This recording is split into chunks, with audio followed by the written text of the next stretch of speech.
₹3 diesel ಬೆಲೆ.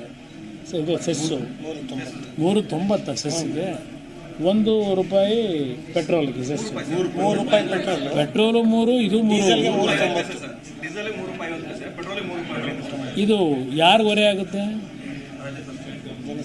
ರಾಜ್ಯ ಸರ್ಕಾರಕ್ಕೆ ಹೊರೆನಾ? ಸಾರ್ವಜನಿಕರಿಗಲ್ವಾ?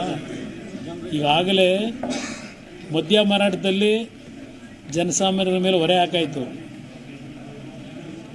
ಸ್ಟ್ಯಾಂಪ್ಸ್ ಆ್ಯಂಡ್ ರಿಜಿಸ್ಟ್ರೇಷನಲ್ಲಿ ಹೊರೆ ಹಾಕಾಯಿತು, ಗೈಡ್ಲೈನ್ಸ್ ವ್ಯಾಲ್ಯೂ ಜಾಸ್ತಿ ಮಾಡಾಯಿತು. ಈಗ ಇಲ್ಲಿ ಸೆಸ್ನ ಇವತ್ತು ಇಷ್ಟು ದೊಡ್ಡ ಮಟ್ಟದಲ್ಲಿ ಬಹುಶಃ ತೀರ್ಮಾನ ಫಸ್ಟ್ ಟೈಮ್ ರಾಜ್ಯದಲ್ಲಾಗಿರೋದು.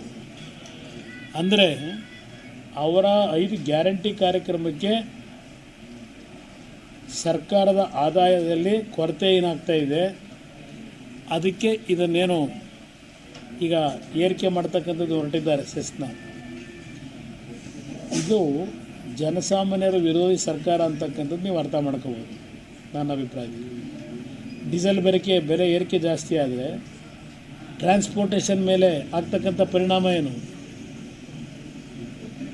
ಅದರ ಮೇಲೆ ಆಗ್ತಕ್ಕಂಥ ಅವರ ಬೆಲೆ ಏರಿಕೆ ಇದೆಯಲ್ಲ, ಟ್ರಾನ್ಸ್ಪೋರ್ಟೇಷನ್ಗೆ ರೇಟ್ ರೈಸ್ ಮಾಡೋದು, ಬಾಡಿಗೆ, ಅದರ ಹೊಡೆತ ರೈತರ ಮೇಲೆ ಎಷ್ಟು ಬೀಳುತ್ತೆ? ಇದೆಲ್ಲ ಚೈನ್ ಲಿಂಕ್ ಇದೆ. ಈ ಸರ್ಕಾರ 2 ವೀಲರ್ಸ್ ಅದೆಲ್ಲ ಭಾಳ ವಿಷಯ ಚರ್ಚೆ ಮಾಡ್ಬೋದು.